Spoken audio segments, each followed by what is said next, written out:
இறைவணக்கம்.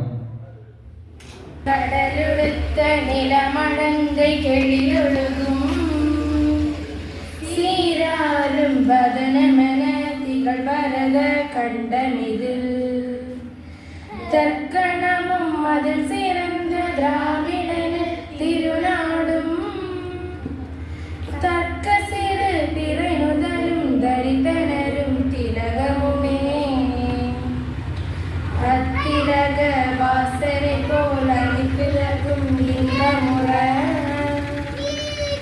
எத்திசையும் புகழ் மணக்க இருந்து வெறும் தமிழனங்கே தமிழனங்கே உன் சீருடமே திறம் வியந்து செயல் மறந்து வாழ்த்துதுமே வாழ்த்துதுமே வாழ்த்துதுமே. ஏற்றி நிகழ்ச்சியை துவங்கி வைப்பவர் திருமதி என் ஓமனா, விளாத்துறை ஊராட்சி தலைவர். அவர்களை குத்துவழக்கேற்று அழைக்கிறோம்.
சிறப்பு விருந்தினர்களை வரவேற்க என்எம் கேஜின் படிப்ப உறுப்பினர் அவர்களை அழைக்கிறேன். 27வது ஆண்டு விழாவும் குடியரசு தின விழாவும் முன்னிட்டு நடைபெற்று கொண்டிருக்கும் துவக்க விழாவில் வரவேற்புரை கூற கடமை பெற்றுள்ளேன். இதில் முதலாவதாக திரு என் சங்கர், படிப்பக செயலாளர் அவர்களை என் சார்பாகவும் ஊர் பொதுமக்கள் சார்பாகவும் படிப்பக உறுப்பினர்கள் சார்பாகவும் வருக வருக என வரவேற்றுக் கொள்கிறேன்.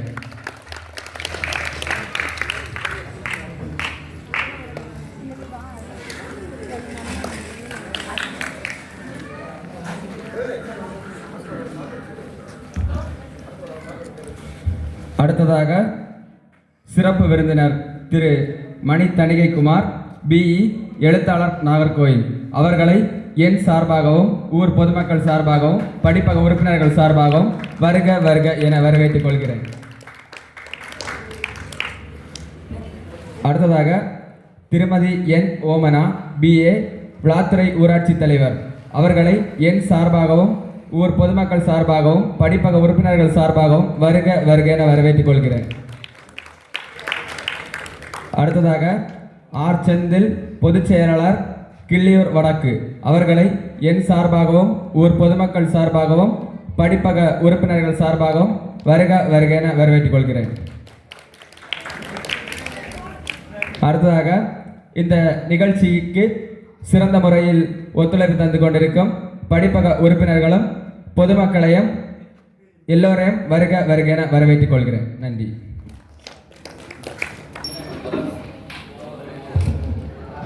பகத்சிங் படிப்பகத்தின் 27வது ஆண்டு விழா மிகவும் சீரும் சிறப்புமாக குத்துவிளக்கு ஏற்றுதல் நிகழ்ச்சியுடன் துவங்கியுள்ளது. இதற்கு இந்த நிகழ்ச்சியில் தலைமையேற்க எனக்கு வாய்ப்பளித்த அனைத்து உறுப்பினர்களுக்கும் முதற்கான நன்றியை தெரிவித்துக் கொள்கிறேன்.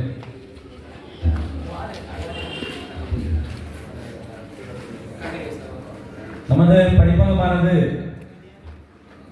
ஓலை குடிசையில் துவங்கப்பட்டு பின்னர் கான்கிரீட் கட்டிடமாக மாற்றப்பட்டு சுமார் 20 ஆண்டு காலம் அந்த கான்கிரீட் கட்டடத்தில் செய்யப்பட்டது. அதன் பிறகு படிப்பகத்தில் 25வது ஆண்டு வெள்ளி விழாவின் போது புதிய படிப்பக கட்டிடம், புதிய கலையரங்கம், நூலகம் புதுப்பித்தல், விளையாட்டு மைதானம் சீர்படுத்தல் போன்ற நிகழ்வுகள் நடைபெற்று தற்போது 27வது ஆண்டு விழாவும் நடைபெற்றுக் கொண்டிருக்கிறது. இந்த படிப்பகம் துவங்கப்பட்ட காலம் முதல் இந்த படிப்பக வளர்ச்சிக்காக பாடுபட்ட படிப்பகத்தின் அனைத்து முன்னாள் தலைவர்கள் மற்றும் இந்நாள் தலைவர், படிப்பகத்தின் பொறுப்பாளர்கள், உறுப்பினர்கள் மற்றும் நமது ஊரை சார்ந்த பொதுமக்கள் அனைவருக்கும் எனது முதற்க நன்றியை தெரிவித்துக் கொள்கிறேன். சுமார் 27 ஆண்டுகளுக்கு முன்னதாக படிப்பகங்கள் ஆங்காங்கே துவங்கப்பட்டு வருகின்ற காலகட்டத்தில் நமக்கு அருகாமையில் உள்ள ஊர்களில் இந்த சுதந்திரத்திற்கு பாடுபட்ட தலைவர்களின் பெயர்களில் படிப்பகங்கள் துவங்கப்பட்டு நடைபெற துவங்கும் போது நமது ஊரை சார்ந்த முன்னோர்கள், அதாவது இந்த தேசத்தை நேசித்தவர்கள், மாவீரன் பகத்சிங்கின் பெயரால் ஒரு படிப்பகமானது நமது ஊரில் வர வேண்டும் என அவர்கள் நினைத்து இந்த படிப்பகத்தை துவங்கியுள்ளார்கள். பஞ்சாபில் ஒரு சிறு கிராமத்தில் ஒரு பூவாய் முளைத்த மாவீரன் பகத்சிங் அவர்கள் தனது 23 வயது வரையே இந்த மண்டலத்தில் வாழ்ந்தார் என்றாலும் இன்றைக்கு சுமார் 80 ஆண்டுகள் கழித்தும் அவரை நாம் பேசுகிறோம் என்றால் அவரது சித்தாந்தமும் புரட்சியும் நமது இளைஞர்களுக்கு மிகவும் தூண்டுதலாக இருந்தது என்பது எந்த ஐயப்பாடும் இல்லை. காந்திய பாதை நமது சுதந்திரத்திற்கு அவசியப்படாது என வெகு சிலரை எதிர்த்து இந்த சுதந்திர போராட்டத்தில் தீவிர சிந்தனை கொண்டு செயல்பட்டார்கள். அதில் முக்கியமான தலைவர் நேதாஜி சுபாஷ் சந்திர போஸ். அவரை தொடர்ந்து ஒரு மாவீரன் இந்த மண்ணில் உண்டே என்றால் அவர் நமது படிப்பகத்தின் ஹீரோ, நமது இளைஞர்களின் ஹீரோ, நமது நாட்டின் ஹீரோ, மாவீரன் புரட்சியாளர் பகத்சிங்கே ஆகும். பகத்சிங்கின் கடைசி நிமிடங்கள் தூக்கு தண்டனை நீதிபதியும் தூக்கு தண்டனை நிறைவேற்ற ஆங்கிலேய அதிகாரிகளும் அதிர்ச்சியூட்டும் விதமாக உலகில் பல நாடுகளை காலனியாக வைத்திருந்த ஆங்கிலேயர்களும் பகத்சிங்கின் பேச்சால் ஒரு நிமிடம் கண்கலங்கி போனார்கள். அந்த வார்த்தை, என்னை தூக்கில் போடாதீர்கள், என்னை துப்பாக்கியால் சுட்டுக் கொள்ளுங்கள், ஏனென்றால் எனது ரத்தம் சிந்தி இந்த நாடு, இந்த மண்ணும் எனது ரத்தம் சிதற இருக்கட்டும் என சொன்ன மாவீரன் பகத்சிங்கின் புகழ் என்றுமே ஓங்குக. அவரது பெயரால் நமது படிப்பகம் வேண்டும் வளர வேண்டும், பல சாதனைகள் புரிய வேண்டும் என்று சொல்லி இங்கே இந்த நிகழ்ச்சிக்கு தலைமையேற்றிருக்கிறார். இங்கே சிறப்பு விருந்தினராக வந்து நம்மிடம் சில கருத்துக்களை பகிர உள்ள எழுத்தாளர் மணி தணிகைக்குமார் அவர் சிறந்த எழுத்தாளராகவும் பொது சேவகராகவும் அதாவது நமது கன்னியாகுமரி மாவட்டத்தில் இந்திய சுதந்திரத்திற்காகவும் மாவட்டம் தமிழகத்தோடு இணைவதற்காகவும் அரும்பாடுபட்ட தலைவர்கள் மிக முக்கிய தலைவர் ஐயா தானிலிங்க ராடா அவரின் பேரன் அவர்கள் இந்த மன்னருக்கு வந்து நமது பகத்சிங் படிப்பகத்தில் பேசுவது நமக்கெல்லாம் பெருமை. அன்னார் அவர்களை ஒரு சில நிமிடங்கள் நம்மளும் சிறப்புரையாற்ற மிகவும் பணிவுடன் படிப்ப உறுப்பினர் சார்பாக வருக என வரவேற்கிறேன். 27வது ஆண்டு விழாவும் குடியரசு தின விழாவுமாக சிறப்பித்துக் கொண்டிருக்கும் இந்த விழாவுக்கு சிறப்பாக தலைமை தாங்கி அமர்ந்திருக்கும் சகோதரர் என் ஜெகன் அவர்களை வரவேற்புரை ஆற்றி சென்றிருக்கும் எண்ணம் கேஜின் அவர்களே மற்றும் இங்கு என்னோடு இந்த விழாவில் பங்கேற்றிருக்கும் சகோதரி என் ஓமனா அவர்களே,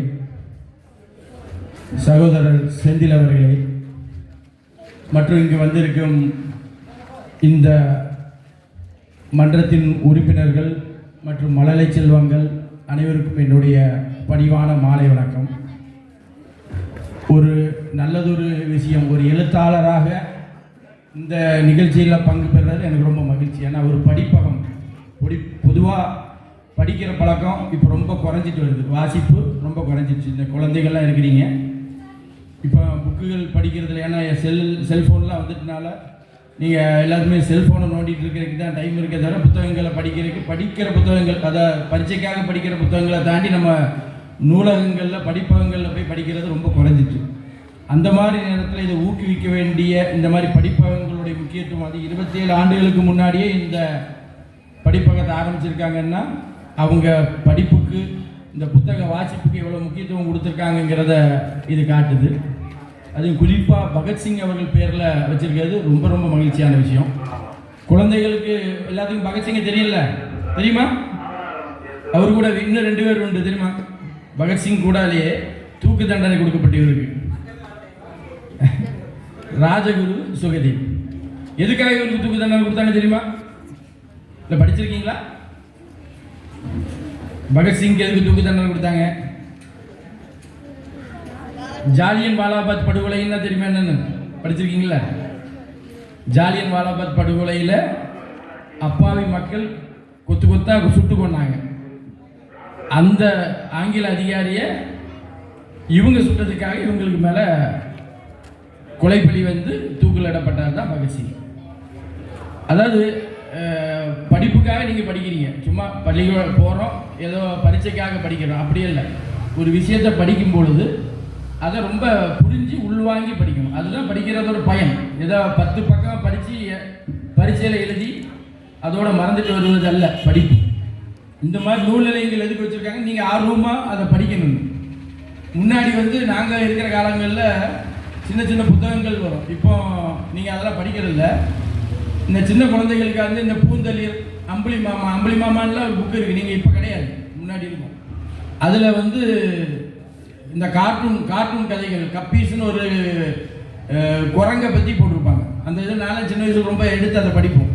அந்த குரங்கு பண்ணக்கூடிய சேட்டைகளை படங்கள் போட்டு கார்ட்டூன் மாதிரி போட்டு படம் படிக்கிறதுக்கு அந்த இதுதான் வாசிப்பு. நீங்கள் அந்த சின்ன சின்ன படங்களோடு இருக்கக்கூடிய இந்த கதைகளை வாசிக்கணும் சின்ன குழந்தைங்க. அங்கேருந்தால் உங்களுக்கு வாசிப்பு ஆரம்பிக்கும், அங்கேருந்தால் பழகும். கொஞ்சம் இப்போ வந்து உங்களுக்கு கார்ட்டூன் அது இதெல்லாமே செல்ஃபோனில் இருக்கிறதுனால அதிலே பார்க்குறீங்க, வாசிக்கிறது ரொம்ப குறைஞ்சி போச்சு. இந்த படிப்பகத்தில் இப்போ நிறைய புத்தகங்கள் இருக்குது. இந்த புத்தகங்களில் யாராவது ஏதாவது புத்தகங்கள் எடுத்து பார்த்துருக்கிறீங்களா குழந்தைங்க? இல்லையா? பார்க்கணும். சும்மா எடுத்து சும்மா புரட்டியாவது பார்த்து அதில் என்ன படம் போட்டிருக்கு இதையாவது பாருங்கள். அப்பா அப்படி தான் இருக்கும். கொஞ்சம் கஷ்டமாக இருக்குது, ஏன்னா படிப்பு சும்மா நிறையா இருக்குது, நிறைய படிக்க வேண்டியிருக்கு, நிறைய புத்தகங்கள் வீட்டில் ஹோம்ஒர்க்கு இதுக்கே நேரம் சரியாக இருக்குது. இந்த மாதிரி புத்தகங்கள் இந்த காலத்து குழந்தைங்களுக்கு படிக்கிறதுக்கு நேரமே இல்லை, அது ஒரு முக்கிய காரணம். இருந்தாலும் இதை தாண்டி நம்ம படிக்கணும். ஒரு விஷயத்தை எப்படி நீங்கள் படித்து புரிஞ்சுக்கிறீங்களோ அந்த அளவுக்கு தான் உங்களுக்கு அதுக்குள்ள நாலேஜ் வரும், அந்த அறிவு வளரும். மேலால் படிச்சுட்டு போனால் அந்த அந்த படிப்போட பயன் இல்லை. இப்போ இப்போ இப்போ இது என்ன மாதம் சொல்லுங்க? இது ஜனவரி தானே? தமிழுக்கு என்ன மாதம்? தை மாதம். ஆமாம். நீங்கள் சின்ன குழந்தைகள் ஓரளவுக்கு இருக்கக்கூடியவங்களும் படிச்சிருக்கீங்க. சூரியனை பூமி சுற்றி வருகிறது, சரிதானா? சரிதானே? சூரியனை தானே பூமி சுற்றி வருது, பூமியை சூரியன் சுற்றி வருதா? எது சரி? யாரும் தெரியலையா? எது சரி? பூமி சூரியனை சுற்றி வருகிறது, சரிதானே? நீங்க நம்ம இப்போ வந்து தமிழுக்கு தை மாதத்தில் இருக்கும், ஆங்கிலத்துக்கு ஜனவரி மாதத்தில் இருக்கும். இந்த மாதம் கொஞ்சம் குளிராக இருக்கும். குளிராக இருக்குதா? உண்மைதானே? குளிரா இருக்குதுல்ல. ஆனால் சித்திரை மாதம் மேலே வந்தால் நல்ல வெயிலாக இருக்குது. இது என்ன காரணம் யாருக்கா தெரியுமா? இல்லை புத்தகத்தில் படிச்சிருக்கீங்களா? டிசம்பர் மாதம் ஜனவரி மாதம் குளிராகவும் மே மாதம் ஜூன் மாதம் வெயில் அதிகமாக இருக்கிறதுக்கு என்ன காரணம்? நீங்கள் புக்கு படிக்கிறீங்க, புரிஞ்சிருக்கீங்க, சின்ன விஷயம்தான். ஏதோ குழந்தைங்களுக்கு தெரியுமா? இது ரொம்ப முக்கியமான விஷயம். நம்ம இந்த பூமியில் இருக்கோம். இந்த பூமியில் சில காலம் குளிராக இருக்குது, சில காலம் வெயிலாக இருக்குது. இந்த வெயிலுக்கு குளிருக்கு என்ன காரணம் தெரியல. பூமி வந்து சூரியன் எப்படி வருது? வட்டமாக சுற்றிட்டு வருது. வட்டமாக தானே சுற்றிட்டு வருது. சுற்றிட்டு வரும் பொழுது ஒரே வட்டமாக சுற்றலை, நீள்வட்ட பாதை, எலிப்டிக்கல் நீள்வட்ட பாதையில் சுற்றுன்னு படிச்சிருக்கீங்களா? யாரும் படிக்கல. இன்னும் அந்த சப்ஜெக்ட்லாம் வரலையா? இல்லை தெரியாதா? பூமியை வந்து நீள்வட்ட பாதையில் தான் சுற்றிட்டு வருது. பூமியை ஒரே ரவுண்டாக சுற்றலை, நீள்வட்ட பாதையில் இப்படி நீளமாக இந்த கோழி முட்டை மாதிரி சுற்றிட்டு வருது. அப்படி நீள்வட்ட பாதையில் சுற்றிட்டு வர்ற சூரியனை பூமி சுற்றிட்டு வரும் பொழுது நீள்வட்ட பாதைன்னா இந்த நமக்கு வெயிலே வர்றது சூரியன்லேருந்து வர்ற வெயில் தான். சூரியனுடைய கதிர்னால தான் வெப்பம் வருது. நீள்வட்ட பாதையில் சுற்றும் போது எப்படின்னா ஒரு 6 மாதத்துக்கு சூரியனுக்கு பக்கத்தில் பூமி போகும். இன்னும் நீளமாக நீள்வட்ட பாதை நீளமாக இருக்கும்போது சூரியன்லேருந்து தள்ளி போகும். இந்த டிசம்பர் ஜனவரி மாதங்களில் சூரியன்லேருந்து பூமி கொஞ்சம் தூரமாக இருக்குது. அதனால தான் வெப்பநிலை குறைவாக இருக்குது. இனி அது அப்படியே ரவுண்ட் அடித்து மே மாதம் வரும்போது சூரியனுக்கு பக்கத்தில் வரும். சூரியனுக்கு பக்கத்தில் வர வர வர வெப்பம் அதிகமாகும். இதுதான் சின்ன கான்செப்ட் தான். இதுதான் வெப்பநிலை இப்படி சுற்றி சுற்றி வரும் பொழுது இந்த மாதங்களில் நம்ம சூரியன்லேருந்து கொஞ்சம் தூரமாக பூமி இருக்குது. அதனால் வெப்பநிலை குறைவாக இருக்குது. இனி மே மாதத்து சூரியனுக்கு பக்கத்தில் வரும். இந்த மாற்றம் தான் தை பொங்கலாக கொண்டாடுறோம். அப்படி போகிற சூரியன் அந்த ரவுண்டை ஒரு பக்கம் முடிச்சுட்டு இன்னொரு பக்கம் திரும்பி வர ஆரம்பிக்கிற அந்த நாள் தான் மகர சங்கராந்தின்னு சொல்லுவோம். நம்ம பொங்கல் கொண்டாடுவோம். இதெல்லாம் படிக்கும் பொழுது இதை உள்வாங்கி படித்தாதான் நம்ம பூமியில் என்ன நடக்குது இந்த விஷயங்கள் புரியும். சின்ன விஷயம்தான் இது, எல்லாரும் தெரிஞ்சுக்க வேண்டிய விஷயம். பொதுவாக இந்த குழந்தை பருவத்தில் அந்த பாடங்களை படிக்கும்போது நீங்கள் வந்து எதோ மார்க் வாங்கினா போதும், அன்னைக்குள்ள எக்ஸாமுக்கு எதோ படித்தா போதுங்கிற படிக்கிற பழக்கம் தான் நம்மகிட்ட எல்லாத்துட்டையுமே இருக்குது. பொதுவாக அப்படி தான் படிக்கிறோம். ஆனால் அதை தாண்டி ஒரு விஷயத்தை நல்லா கிரகிச்சு படிக்கணுங்கிறதுக்காக தான் இந்த விஷயங்களை சொல்கிறேன்.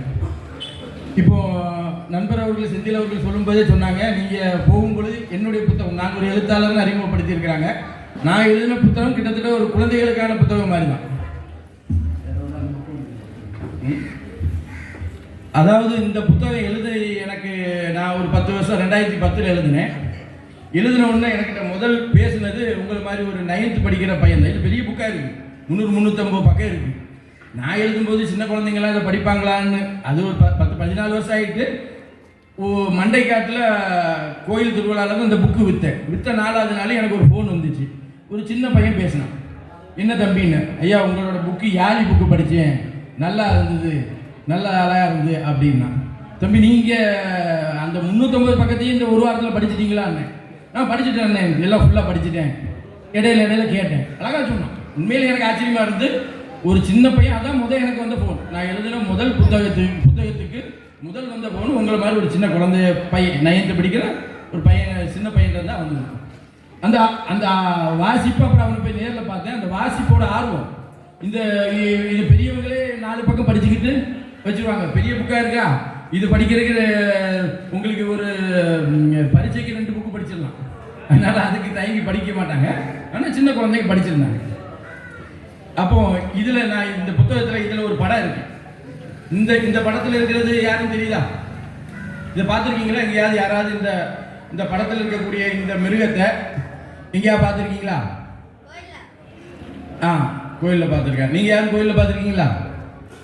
கோயிலில் இப்படி இருக்காது, இது மாதிரி இருக்க, இந்த சிலமா இருக்கும், இப்படி இருக்கும். இது வந்து அது இருந்தால் இது இந்த சிலை தெரியுதுல, இது மாதிரி இருக்கும். பார்த்துருக்கீங்களா? எல்லாம் இருக்குது. நம்ம சுசீந்திரன் கோயிலில் இருக்குது, நிறையாவே இருக்குது. கன்னியாகுமரியில் இருக்குது, திருவட்டாறு கோயிலில் இருக்குது, எல்லா கோயில்கள்லையுமே இருக்குது. நம்ம கோயில்கள் போனீங்கனாலே எல்லா கோயில்கள்லையும் இந்த சிலை இல்லாமல் இருக்காது. இது மாதிரி தெரியுதா? பார்த்துருக்கீங்களா? பெரிய ஆட்கள் தான் பார்த்துட்டு, சின்ன குழந்தைங்க இது வந்து இப்போ பார்க்குறதுக்கு எப்படி இருக்கு? இது பார்க்க எது மாதிரி இருக்கு? இது என்ன பார்க்குறதுக்கு எப்படி இருக்கு? யானை மாதிரி இருக்கா? எப்படி இருக்கு? சிங்கமா இது யானையா? ரெண்டு கலந்து இருக்குது அப்படின்னா இது ரெண்டு காலில் நிற்குது, ரெண்டு காலில் தான் நிற்குது. அதுக்கு கீழே ஒரு யானை நிற்குது.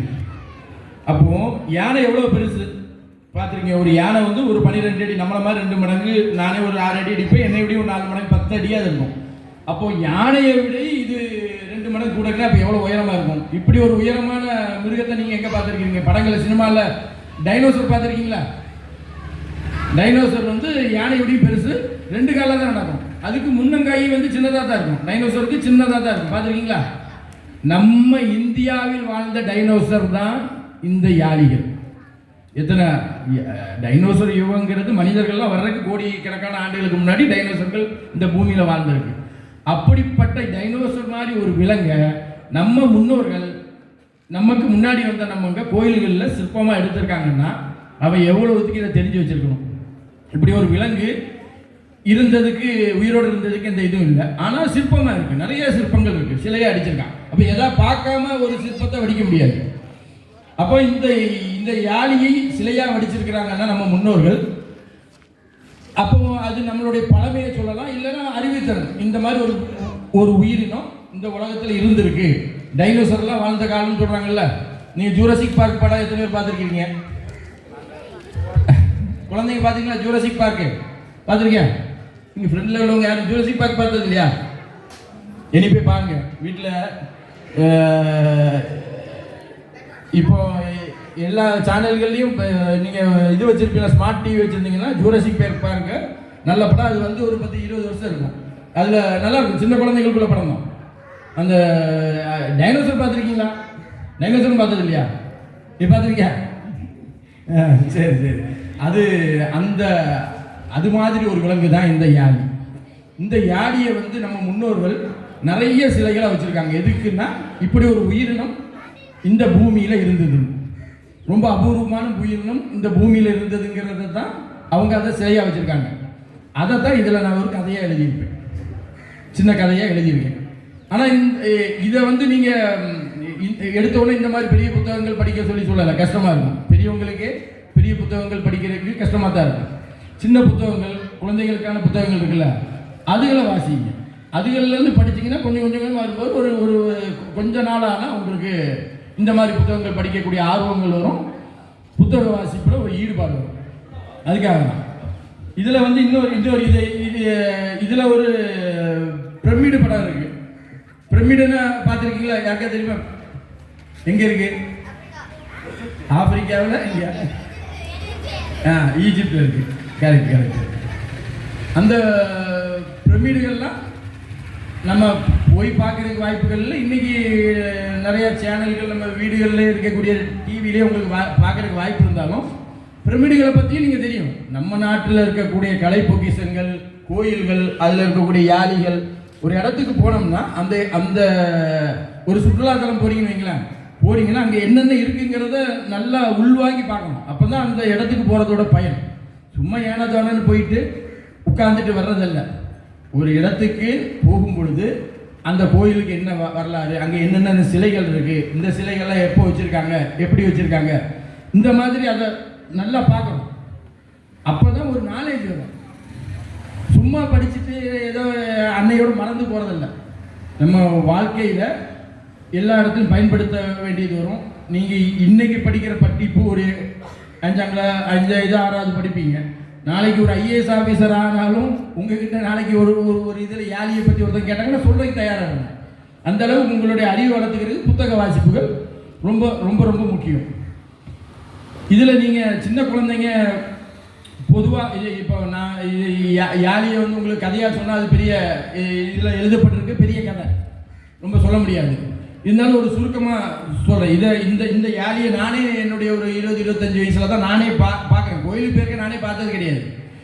ஒரு நாள் நாங்கள் ஒரு கோயிலுக்கு போயிருக்கும் பொழுது இது என்னடா ஒரு யானை மாதிரி இருக்குது, மூஞ்ச பார்த்தா சிங்கம் மாதிரி இருக்குது, இது எதுக்கு வச்சுருக்காங்க? அந்த சிலை பார்க்கணும். அந்த சிலையை பார்க்கும்போது அதுக்கு கீழே இது மாதிரி ஒரு யானை இருக்குது.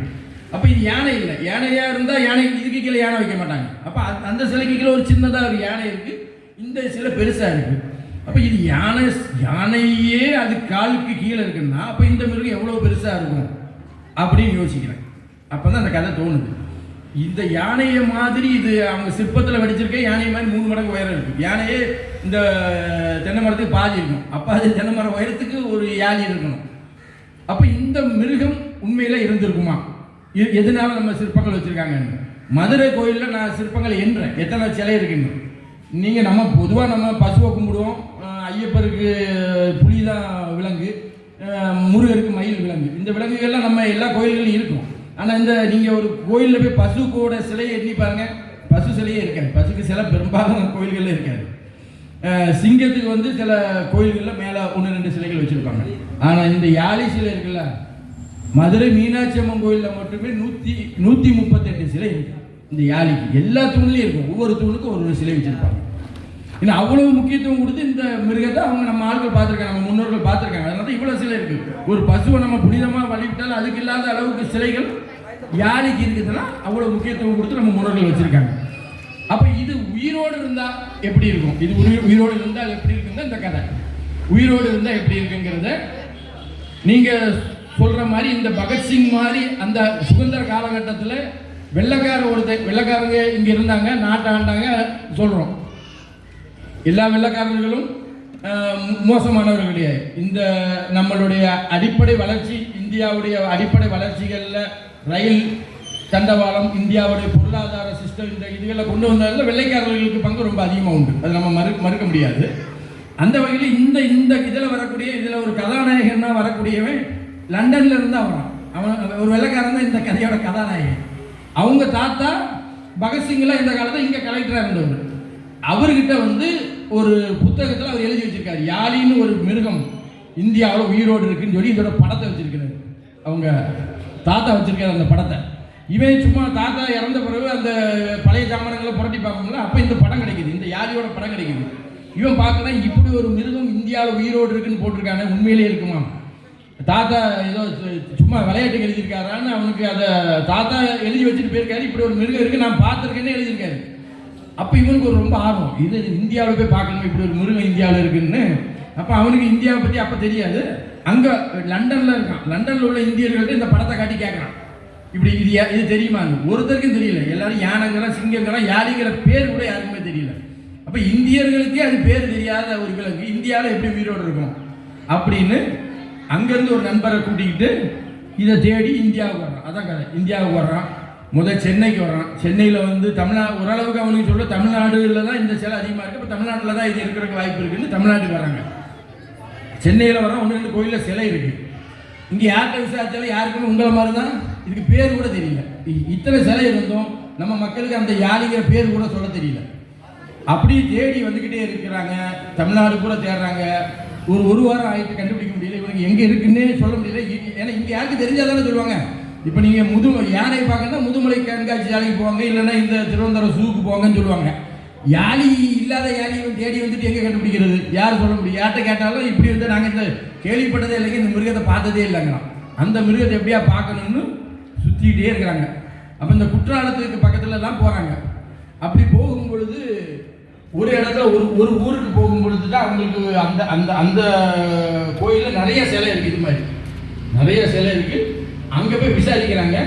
அங்கே சொல்கிறாங்க இப்படியெல்லாம் இல்லை, எல்லாருமே இது இப்படி ஒரு மிருகம் கிடையாது அப்படின்னு சொல்கிறாங்க. இருந்தாலும் அந்த ஊரில் எங்களுக்கு ஒரு சந்தேகம் தெரியும், இந்த ஊரில் இருக்கலாமோ. அந்த ஊருக்கு பக்கத்தில் பெரிய பெரிய மலை தொடர்கள்லாம் இருக்குது. அந்த ஊரில் போய் இவங்க இருந்து அந்த யாழியை தேடுறாங்க.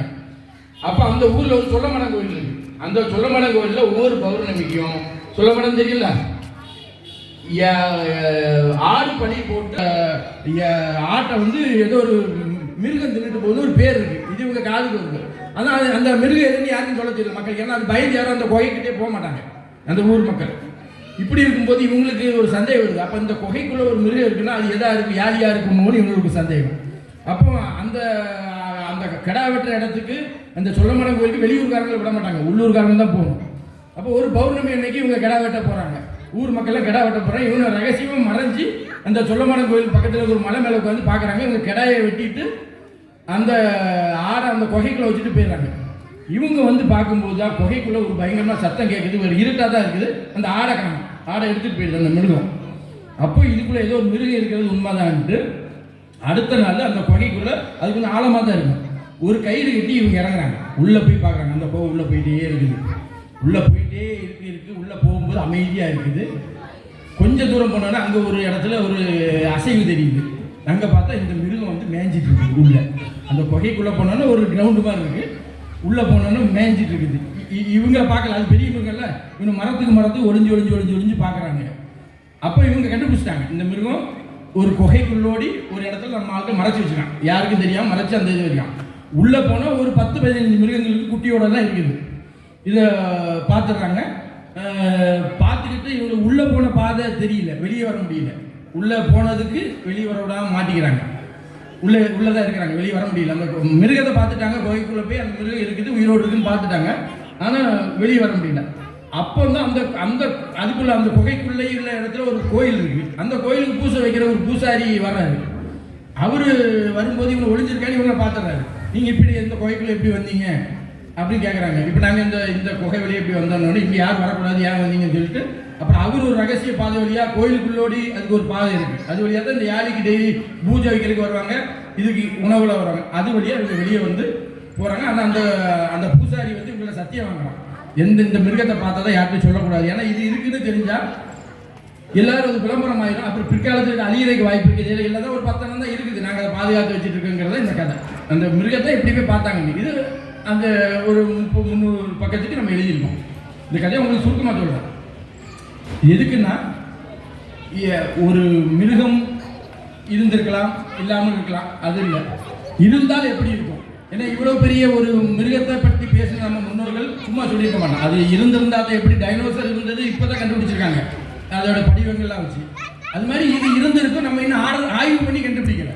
ஆய்வு பண்ணால் இது இருந்துங்கிறதுக்கு ப்ரூஃப் கிடைக்கலாம். அதுக்கு நம்ம ஒரு முன்னெடுப்பு எடுத்தால் கண்டிப்பாக நாளைக்கு இப்படி ஒரு மிருகம் இந்தியாவில் தமிழகத்தில் இருந்திருக்குங்கிறதுக்கு வாய்ப்புகள் இருக்குது. அதை தான் இந்த புத்தகத்தில் குறிப்பிட்டிருக்கேன்.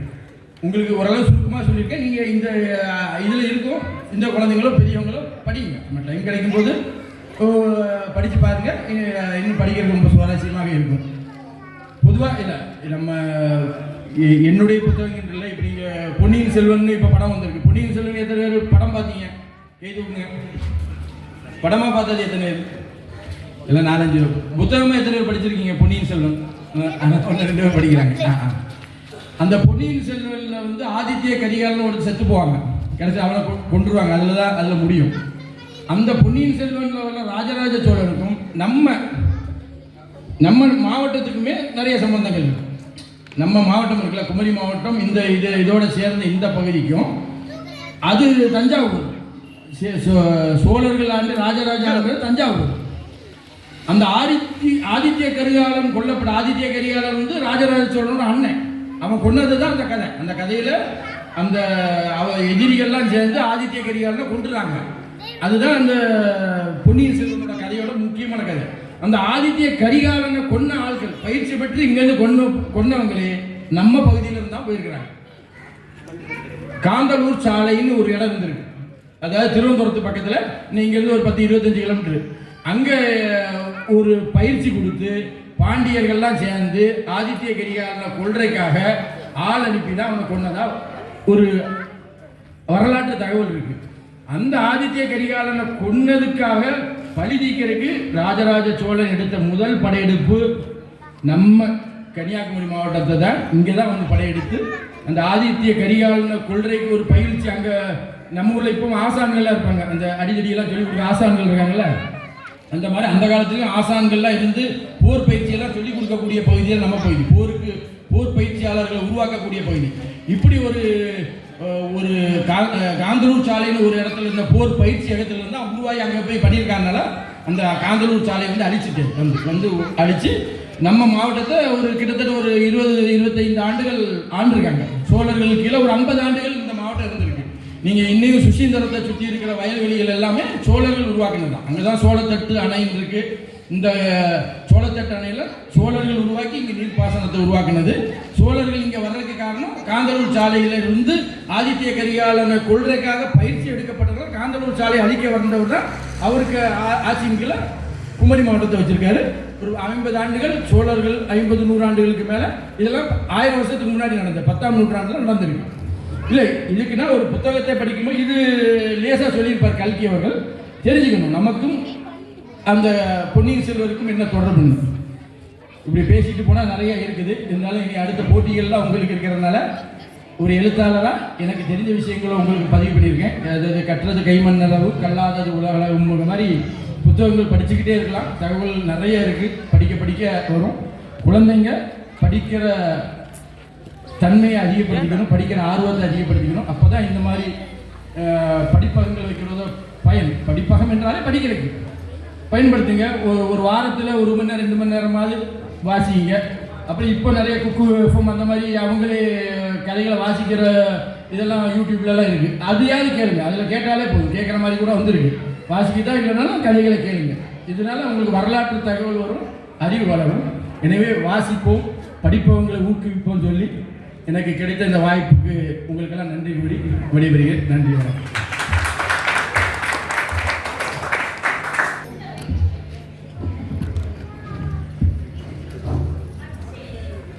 சிறப்பு விருந்தினராக வருகை தந்து நமது நூலகத்திற்கு அவர் எழுதிய 2 நூல்களை பரிசாக தந்து சிறந்த முறையில் நமக்கெல்லாம் சிறந்த முறையில் அவர் எழுதிய யாழை நூல்களை பற்றி விரிவாக சொல்லிவிட்டு அமர்ந்திருக்கும் திரு மணி தணிகைக்குமார் அவர்களுக்கு நன்றியை தெரிவித்துக் கொண்டு, அடுத்ததாக இந்த விழாவில் குத்துவிளக்கேற்றி சிறப்புரையாற்ற வருகை தந்திருக்கின்ற நமது ஊராட்சி தலைவர் திருமதி ஓமனா அவர்கள் 5/1/2020 அன்று தான் பதவியேற்ற முதல் மாதத்திலேயே நமது படிப்பக ஆண்டு விழாவில் நமது சாலையானது ஆங்காங்கே போடப்படாமல்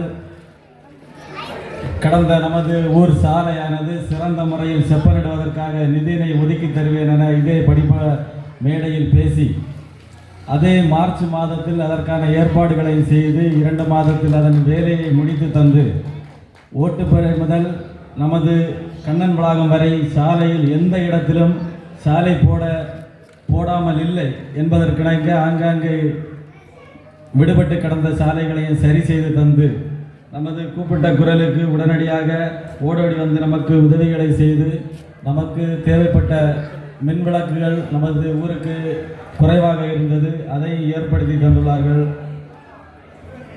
கொரோனா காலத்தில் மிகவும் கடினமான காலத்தில் சிறப்பாக செயல்பட்டு நமது விழாத்துறை பஞ்சாயத்தினை சிறந்த பஞ்சாயத்தாக மாற்றி செயல்காட்டி இன்று 5 வருடம் முழுமை பெற்று இருக்கும் அக்கா ஓமன் அவர்களை சிறப்புரையாற்ற பகத்சிங் படிப்பக உறுப்பினர் சார்பாக அன்புடன் அழைக்கிறேன்.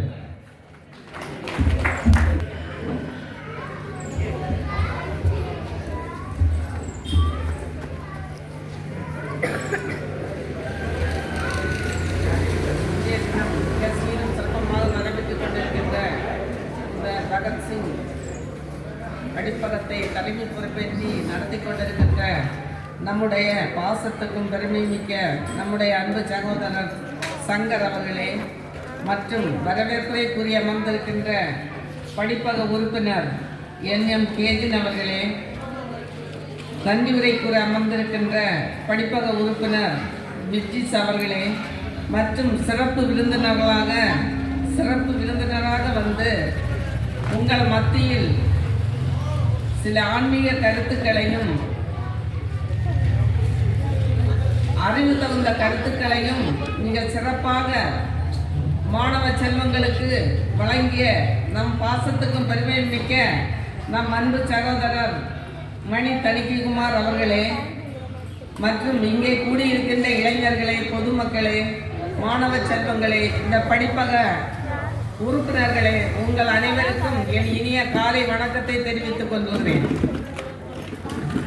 நான் சுமார் 5 ஆண்டுகள் இந்த ஊராட்சியிலே உங்களோடு ஒன்றாக செயல்பட்டு உங்களில் ஒருவராக இருந்து எனக்கு மத இன ஜாதிக்கு அப்பாற்பட்டு ஏற்றங்கள் இறக்கங்கள் இருந்தாலும் அதை பொருட்படுத்தாமல் என்னோடு ஒத்தாசை தந்து எனக்கு என்னுடன் 5 ஆண்டுகள் சகோதர மனப்பான்மையோடு பணியாற்றி எனக்கு ஒரு நல்ல ஒரு இதை எனக்கு ஏற்படுத்தி தந்து வெற்றிகரமாக 5 ஆண்டு உங்களோட இருந்து முடித்து வெளியே வந்துள்ளேன். உங்கள் அனைவருக்கும் என் சார்பில் நன்றியை தெரிவிப்பதற்கு கடமைப்பட்டுள்ளேன்.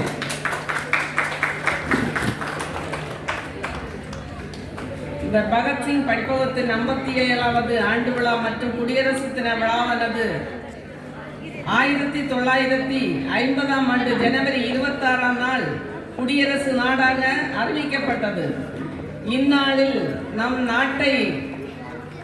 நம்முடைய குடியரசு நாடாக அறிவிக்கப்பட்டது. நாட்டை காக்க இன்னுரை நீத்த தியாகிகளை நினைவூறும் வகையில் நாடெங்கும் தேசிய கீதம் பாடி தேசிய கொடி ஏற்றப்பட்டது.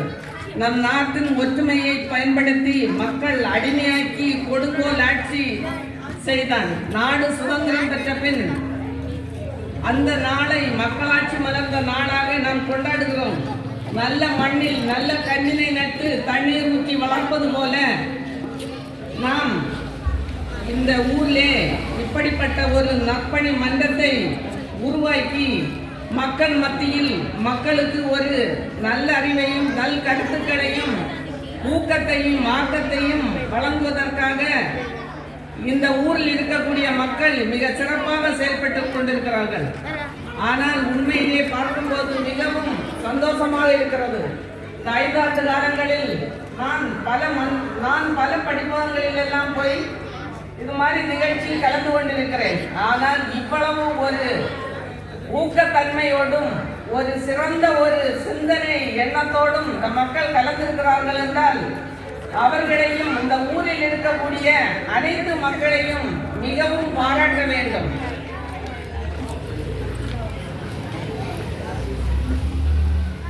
மன உறுதி இருந்தால்தான் பெரும் செல்வந்தர் என்னும் சிறப்பை அடைய ஒரு மனிதன் மன உறுதி இல்லாதவன் தான் பெரும் செல்வந்தன் என்னும் சிறப்பை அடைய முடியாது. ரோஜா முள் இருக்கு, அந்த முள்ள என்ன செய்ய, ரோஜாயில முள் இருக்கு, அந்த ரோஜாவை என்ன செய்ய முடியாது, பறிக்க முடியாது. இருளா இருக்கு, இருளா இருந்தா நம்ம என்ன செய்ய முடியாது, நிலாவை என்ன செய்ய முடியாது, ரசிக்க முடியாது. ஆகவே நாம் ஒற்றுமையோடு இருந்து மிகவும் சிறப்பாக செயல்பட்டால் இந்த ஊர் மிகவும் சிறந்த முறையில் வளர்ச்சி அடையும். இந்த வளர்ச்சிக்கு காரணம் இப்படி ஒரு மன்றத்தை உருவாக்கி இந்த ஊரின் எழுச்சியையும் ஊக்கத்தையும் செயல்படுத்த வேண்டும் என்று நம்முடைய இளைஞர்கள் எவ்வாறு ஒரு சிறந்த சிந்தனை எண்ணத்தோடு துடிப்போடு செயல்பட்டு ஒரு சந்தோஷமான நிகழ்ச்சியை உருவாக்கி கொண்டிருக்கிறார்கள் என்றால் உண்மையிலே அவர்களை பாராட்ட வேண்டும். 27 ஆண்டு காலமாக இந்த ஊரில் இப்படி ஒரு வளர்ச்சி திட்டத்தை உருவாக்கி மக்களுக்கு ஒரு நல்ல சிந்தனையை கொடுத்து அவர்களை வழிநடத்தி கொண்டிருக்கிறார்கள் என்றால் நாம் அனைவரும் அவர்களையும் ஊர் மக்களையும் பாராட்ட வேண்டும். ஒரு ஊரில் ஒரு மன்றம் ஏற்படுத்தினால் அந்த மன்றத்தில் நோக்கமே நம்முடைய நாடு பாரத தேசம் வளம் பெறும் நாடு. அந்த நாடு வளர்ச்சி அடைய வேண்டும். அந்த நாட்டில் இருக்கக்கூடிய மக்கள் சிறந்த சிந்தனை உள்ள மக்களாகவும் தியாக உணர்வோடும் ஆன்மீக திறமையோடும் அவர்கள் செயல்பட வேண்டும். அப்துல் கலாம் அவர்கள் நம்முடைய முன்னாள் குடியரசுத் தலைவர் அப்துல் கலாம் அவர்கள் 2020ஆம் ஆண்டு நம்முடைய நாடு வல்லரசாக வேண்டும் அப்படி ஒரு கனவை கண்டு கொண்டிருந்தார். ஆனால் உண்மையிலே அந்த கனவை நம்முடைய பாரத பிரதமர் மோடிஜி அவர்கள் மிக சிறப்பாகவும் தெளிவாகவும் மிக அருமையாகவும் அதை எடுத்துக்காட்டாக விளக்கி நாட்டை இவ்வளவு பெரிய பெருமையாக செய்து உங்கள் அனைவருக்கும் தெரியும். அதே மாதிரி இங்க இருக்கக்கூடிய மாணவ செல்வங்கள் வருங்காலங்களில் இந்த சமுதாயம் இளைஞர் கையில் தான் இருக்கின்றது. ஒரு சமுதாயம் வளர்ச்சி அடைய வேண்டும் என்றால் நீங்கள் வளர்ச்சி அடைந்தால் தான் இந்த நாடு சமுதாயம் முன்னேற்றம் அடையும். அதற்காக நீங்கள் என்ன செய்ய வேண்டும் என்றால் நல்ல நூல்களை படித்து நல்ல கருத்துக்களை பயன்படுத்தி மிக சிறப்பாக நீங்க செயல்பட வேண்டும். ஏன்னா இப்ப செல்போன் எல்லாம் இப்ப பிறந்த குழந்தைங்க கூட என்ன செய்யுது, செல்போனை பார்த்து தான் சாப்பிடுது. செல்போன் இருந்தாதான் வேலையாது. இந்த செல்போன் வந்ததுலேருந்தே மக்களுடைய திறமையும் ஆன்மீக சிந்தனையும் தெய்வ பக்தியும் தேசபக்தி என்ன செய்து மறைந்து கொண்டே போகின்றது. அதை நீங்கள் என்ன செய்ய வேண்டும்? ஊக்கப்படுத்த வேண்டும். நம்முடைய சகோதரர்கள் மிக அருமையாக ஒரு படிப்பகத்தை உருவாக்கி அந்த படிப்பகத்தில் உங்களுக்கு அறிவுத்திறன் மிக்க நல்ல நூல்களை ஏற்படுத்தி இருக்கிறார்கள். ஆனால் நீங்கள் நேரம் கிடைக்கும் போதெல்லாம் இந்த செல்போனை எல்லாம் அப்பாற்படுத்தி இந்த நல்ல நூல்களையும் ஆன்மீக கருத்துக்களையும் தேச உணர்வுமிக்க சிந்தனை உள்ள புக்குகளை படித்து நீங்கள் நாட்டில் வல்லரசு நாடாக ஆக்குவதற்கு நீங்கள் அனைவரும் ஒத்தாசை செய்ய வேண்டும். இவ்வளவு மாணவர்கள் இந்த இடத்துல வந்து இவ்வளவு இன்ட்ரெஸ்டா வந்திருக்காங்க. உண்மையிலேயே அவங்கள மிகவும் பாராட்டணும். ஏன்னா அவங்களுக்கு நம்ம ஊர்ல இப்படி ஒரு படிப்பகத்துல இருக்கு. இந்த படிப்பகத்துல இவ்வளவு பெரிய ஒரு நிகழ்ச்சி நடத்துகிறார்கள். நாம் அனைவரும் பங்கு கொள்ள வேண்டும் என்ற ஒரு சிறந்த சிந்தனையோடு இங்க அத்தனை பிள்ளைகளும் வந்திருக்காங்க. இவர்கள் தான் நாட்டின் வருங்கால தூண்கள். இவர்கள் கையில் தான் உலகம் இன்று செயல்படும். அதை நீங்கள் அனைவரும் மனதில் கொண்டு மிக சிறப்பாக என்ன செய்ய வேண்டும்? உங்களுக்கு கிடைக்கக்கூடிய நேரத்தை பயன்படுத்தி நாம் இந்த நல்ல நூல்களை படித்து முன்னேற்றம் வர வேண்டும்.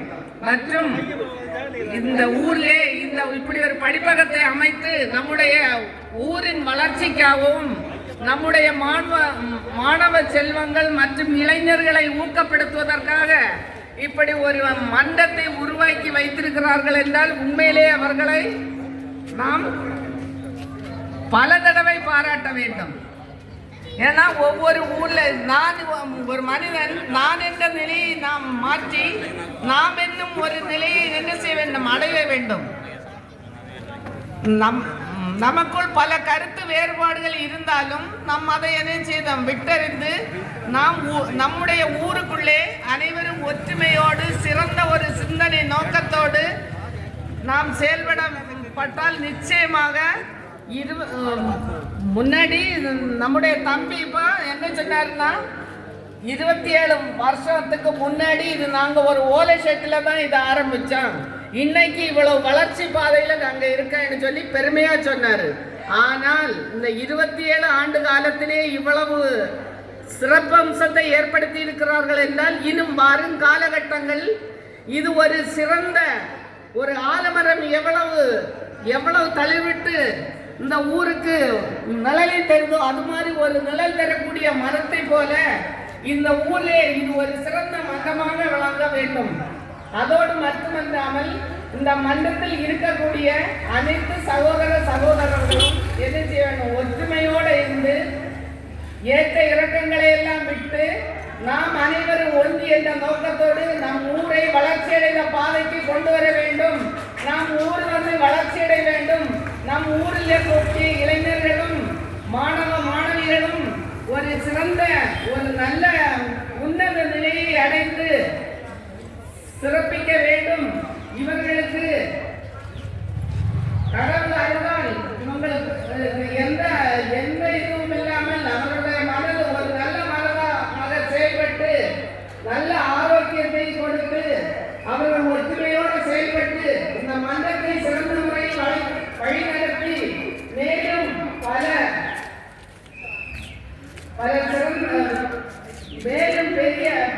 பெரிய ஒரு சிறப்புமிக்க மன்றமாக இவர்கள் பெயர் பார்க்க வேண்டும்.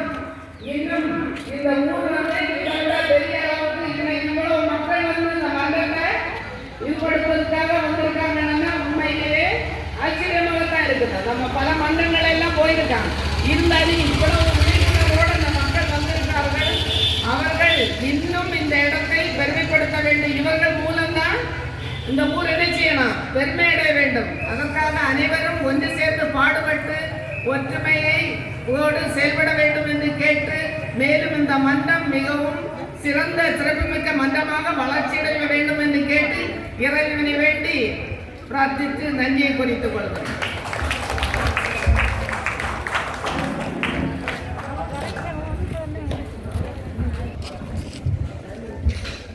சிறப்புரையாற்றிய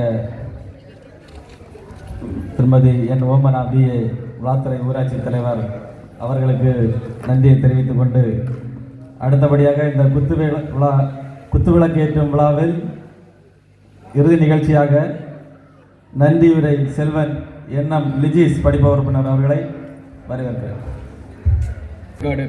27வது ஆண்டு விழாவும் 75வது குடியரசு தின விழாவை முன்னிட்டு முதலாவது நாளாகிய இன்றைய தினம் நடைபெற்று முடிந்த குத்து விளக்கு ஏற்று விழாவை தலைமை தாங்கிய திரு என் சங்கர் படிப்பக செயலாளர் அவர்களுக்கு நன்றியுடன் கூடிய வணக்கத்தையும் தெரிவித்துக் கொள்கிறோம். அதன் பிறகு இன்றைய குத்துவிளக்கு ஏற்று விழாவின் சிறப்பு விருந்தினராக வந்திருக்கும் திரு மணி தணிகை குமார் பிஇ எழுத்தாளர் நாகர்கோயில் அவர்களை என் சார்பாகவும் ஊர் பொதுமக்கள் சார்பாகவும் படிப்பக உறுப்பினர்கள் சார்பாகவும் நன்றியுடன் வணக்கத்தையும் தெரிவித்துக் கொள்கிறோம். அதன் பிறகு திருமதி என் ஓமனா பிஏ முன்னாள் விளாத்துறை ஊராட்சி தலைவி அவர்களை என் சார்பாகவும் ஊர் பொதுமக்கள் சார்பாகவும் படிப்பக உறுப்பினர்கள் சார்பாகவும் நன்றியும் வணக்கத்தையும் தெரிவித்துக் கொள்கிறோம். அதன் அடுத்தபடியாக ஆர் செந்தில் பொதுச் செயலாளர் கிள்ளியூர் வடக்கு பகுதியைச் சேர்ந்தவர், அவருக்கு என் சார்பாகவும் ஒரு பொதுமக்கள் சார்பாகவும் படிப்ப உறுப்பினர் சார்பாகவும் நன்றி கலந்த வணக்கத்தையும் தெரிவித்துக் கொள்கிறோம். இத்துடன் எனது நன்றியுரை முடித்துக் கொள்கிறேன். நன்றி, வணக்கம்.